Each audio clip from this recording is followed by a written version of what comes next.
Est-ce qu'il n'y a pas des causes au niveau de la femme enceinte? Au niveau de la femme enceinte, il y a peut-être des causes indirectes. Si la femme est éthylique, c'est-à-dire prend beaucoup de l'alcool, si la femme prend certains médicaments qui vont endommager le cerveau, si la femme a une infection qui va endommager le cerveau, à ce moment, la femme enceinte peut créer chez son enfant des conditions d'une épilepsie. Deux phénomènes sont liés. Il faut un très bon suivi de la grossesse. Il faut vraiment une attention particulière pour la sortie de l'enfant. Existe-t-il des facteurs déclencheurs des crises? Merci beaucoup. Il existe des facteurs qui déclenchent les crises.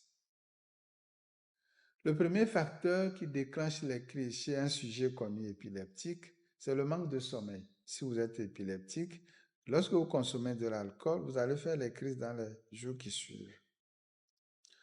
Lorsque vous oubliez de prendre vos médicaments, vous allez faire les crises. Lorsque vous faites une infection comme le palu, la méningite, vous avez fait votre crise d'épilepsie. L'Organisation mondiale de la santé estime que plus de 50 millions de personnes sont touchées par cette affection dans le monde et 80% de ces personnes atteintes vivent dans les pays à revenus faibles ou intermédiaires. Quelle est la situation de l'épilepsie au Togo? D'après les données de l'OMS, la situation de l'épilepsie au Togo est de 18,6 pour 100 000 habitants en termes de prévalence. Et en termes de taux de mortalité, on est à 3,5 pour 100 000 habitants. Donc, selon les études que nos patrons avaient faites il y a quelques années, l'épilepsie au Togo tourne autour de 100 000 personnes. Ça fait quel pourcentage à peu près? À peu près, ça faisait 9 pour 1000, 9 pour 100 000 habitants. Ça date de 2020. Donc, on suppose que la situation n'a pas trop évolué. Pas trop changé. Je vous propose dans ce sujet l'état de 3 patients souffrant d'épilepsie. Vous découvrirez quand et comment la maladie a-t-elle commencé chez chacun d'eux, la démarche thérapeutique suivie et comment se porte-t-il aujourd'hui. Vivian Zozovane, Yemulera Taji Venedan, la Lamazan, Gonas, Jeji, et Pobolo Chukara, le 3 fois le Kumkubi,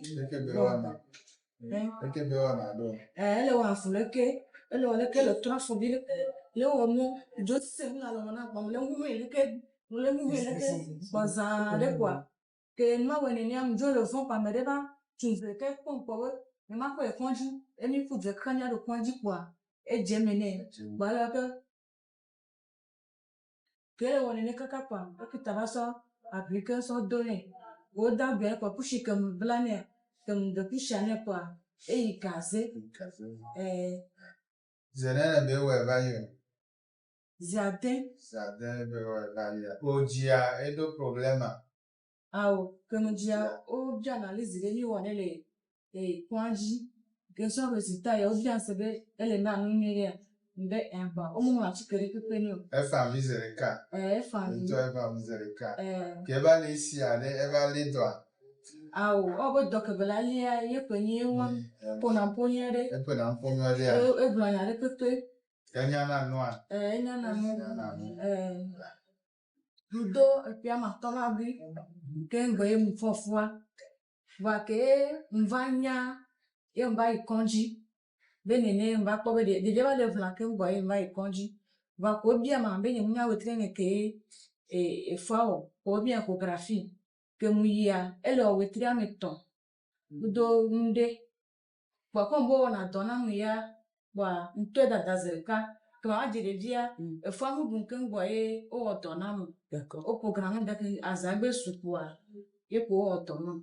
Comment ça te fait? La tête te fait mal. Est-ce que les mains là c'est lourd? C'est bon? Faut déposer. Faut me serrer la main fort. Faut serrer fort. Encore. Ça aussi. Faut serrer. C'est bon. Faut soulever le pied là. Faut soulever. Faut soulever encore. Faut garder ça comme ça. Ça fait mal? Oui. Il faut plier ça comme ça. Est-ce que c'est lourd? C'est pas lourd. C'est bon. Il faut déposer. Là aussi, on va soulever ça. Il faut garder ça comme ça. Tu vas plier ça. Est-ce que c'est lourd? C'est pas lourd. Tu vas déposer.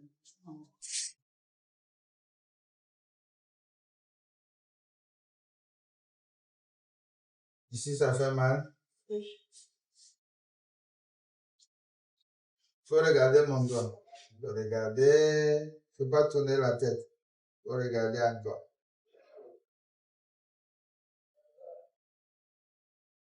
Il faut ouvrir la bouche. Il faut crier Ah. Ok. Il faut fermer les yeux fort. Plus fort. Ferme. Ah. Ok.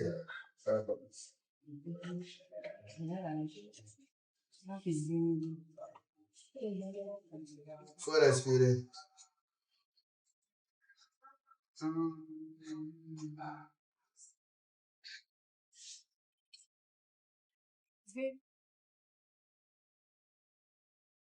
Les épilepsies constituent l'une des affections neurologiques les plus fréquentes que nous rencontrons le plus souvent au centre hospitalier régional Cara. Nous recevons beaucoup de patients qui souffrent de cette affection-là et les causes sont multiples. Mais les causes les plus fréquentes dans nos milieux ici sont liées le plus souvent à une affection parasitaire qu'on appelle la cysticercose, qui est un parasite du cochon. Un cochon qui est infecté par ces parasites et dont on consomme la viande mal cuite, on peut contracter cette affection. Mais ce qui est important, c'est de traiter la maladie pour soulager le patient. Un jeune de 42 ans qui est suivi ici depuis 2022 pour des crises généralisées tonico-cloniques, et il est là et puis d'un seul coup, il tombe en convulsion, il secoue, parfois il mord la langue, il perd les urines, et après il reste dans le coma pendant quelques heures, et ensuite il se réveille. Évidemment, quand on a fait l'électroencéphalogramme, les crises peuvent survenir au cours du sommeil. Quand il est arrivé à notre niveau, il nous a expliqué. Nous avons fait l'électroencéphalographie qui a confirmé les anomalies épileptiques. Le scanner était normal. On n'avait rien trouvé à ce niveau. Lorsqu'il a été mis sous traitement, il était mis sous une molécule, mais ça n'a pas tenu. Nous avons dû changer de molécule pour enfin arriver à bout. Il est revenu le 31 janvier. Il m'a dit qu'il n'avait plus fait de crise depuis plusieurs mois. Ce qui nous intéresse, le plus souvent, les difficultés pour le diagnostic, c'est qu'est-ce que vous avez constaté chez le patient? Il faut le dire. Parfois, les gens n'arrivent pas à le dire exactement. Parfois, les gens cachent. Il y en a qui cachent. J'ai déjà eu un cas où le sujet est venu. Il m'a raconté toute une autre histoire. Et mais j'ai fini par comprendre qu'il faisait des cris d'épilepsie. Quand je lui ai demandé, mais vous faites des cris d'épilepsie? Il m'a dit oui. Donc, c'est pour dire le problème lié à la culture même, pour avouer la maladie. Oh, il n'y a pas de honte en termes de maladie. D'accord? La seconde difficulté, c'est peut-être les moyens pour faire les examens qu'il faut.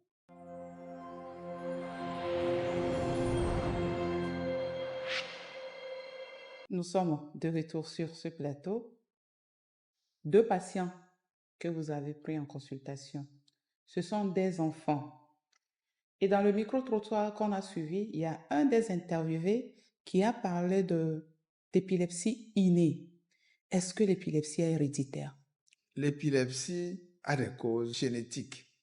Quand vous avez des parents épileptiques, papa et maman, l'enfant n'a pas obligatoirement le risque de faire épilepsie.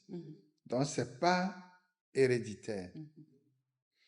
Lorsque le parent a l'épilepsie, l'enfant peut ne pas avoir l'épilepsie. Ce n'est pas automatique. Ce n'est pas automatique. Mais il peut y avoir des modifications au niveau génétique qui vont aller déséquilibrer au niveau du cerveau l'équilibre de la circulation électrique. Donc, on peut dire que c'est inné, on peut naître avec. Lorsque votre cerveau a eu des chocs au niveau de la formation, avant votre naissance ou au cours de l'accouchement, vous pouvez naître avec des crises d'épilepsie. Les parents ne transmettent pas l'épilepsie. L'épilepsie est une maladie des âges extrêmes. Parce que les 2 enfants qu'on a vus, la maman l'a dit, hein, l'enfant est né à l'accouchement, tout s'est bien passé. Elle a fait un bon suivi de sa grossesse. Mais elle a dit quelque chose qui a retenu notre attention. Elle était sous contraception. Elle était censée ne pas tomber enceinte pendant 5 ans. Mais 3 ans après sa contraception, elle remarque un jour que quelque chose bouge dans son ventre. Elle va à l'hôpital, après les examens, on révèle qu'elle est enceinte. Est-ce que cela ne serait pas aussi une cause de l'épilepsie de son enfant? Non, Non? non, la contraception est à part, ça n'a rien à voir avec l'épilepsie. L'enfant est bien né, l'enfant a été césarisé, l'enfant a pleuré aussitôt selon la maman, mais chez ce petit garçon, il y a une infection qui est venue. Donc, c'est une infection qui a amené la crise de l'épilepsie. En général, les infections que nous avons qui sont beaucoup fréquentes chez les enfants, c'est le paludisme chez l'enfant, les méningites, les encéphalites sont des infections fréquentes qui vont endommager le cerveau de l'enfant et faire des crises d'épilepsie. Les infections ORL aussi. Les infections ORL, si ça se complique, si ça ne se complique pas pour rentrer dans le cerveau, ça ne va pas donner des crises. L'épilepsie a plusieurs manifestations. Voilà. Il y a une manifestation qu'on appelle grand mal, qui se déroule en 3 phases. C'est ce que la population connaît. C'est ce qui fait tomber. Cette épilepsie fait tomber de façon brutale. Même pendant le sommeil. Ça peut survenir pendant le sommeil. Le sujet ne sait pas quand ça va commencer. Et le praticien neurologue ne peut pas dire l'épilepsie commence tel jour. Le sujet, il va tomber, il devient raide et il ne respire pas. Et quand il va tomber, après quelques secondes, il va commencer maintenant à faire des mouvements de flexion-extension de ses 4 membres. C'est ça, tout le monde connaît. Et après, il se calme. Donc, pendant ce moment de flexion-extension et avant de se calmer, s'il avait les urines dans sa vessie, il va faire les pipis. S'il y avait les selles dans son rectum, il va faire les selles. Et pendant ce moment, la salive, la quantité de salive accumulée dans la bouche, ça va sortir. Donc, c'est ce que tout le monde voit. Et après cette phase, la 3e phase, le sujet, sa respiration sera très bruyante. Et après, maintenant, il se calme. Après un temps, il se réveille. Quand il se réveille, il se lève, il reprend son chemin sans savoir que quelque chose s'est passé. Mais il y a d'autres formes. Il y a ce qu'on appelle l'épilepsie absence. C'est très fréquent chez les enfants. Où il n'y a pas de convulsion. Il n'y a pas de convulsion, il n'y a pas de chute. Donc, l'enfant est là pendant un temps. Si c'est à l'école, on est en train de faire la leçon à l'école. L'enfant est là, il se bloque. Pendant quelques secondes, il revient. Donc, si la maman, les parents ou l'enseignant ne sont pas attentifs, ils ne vont pas savoir. Donc, ça prend quelques secondes à 1 minute, l'enfant y revient. Donc, on appelle ça épilepsie absence, très fréquent chez les enfants qui sont accusés de maladroits, qui sont accusés d'étourdis à l'école, qui sont accusés de fainéants. Parce qu'au moment où il doit se concentrer, il fait sa crise, il n'est pas là, il ne suit pas les autres. Il y a d'autres manifestations qui sont beaucoup plus discrètes. Le sujet peut perdre la parole. C'est des crises phasiques. Pendant quelques temps, il perd la parole, après ça revient. Il y a des crises cognitives dont le sujet, son mémoire, il va oublier. Il l'oublie, il est là, et puis il oublie, après ça revient. Donc ça, c'est des crises. Il y a des crises sensitives où, par exemple, le sujet peut sentir des fourmis circuler dans son bras, des fourmis qui montent, ça monte comme des fourmis, et ça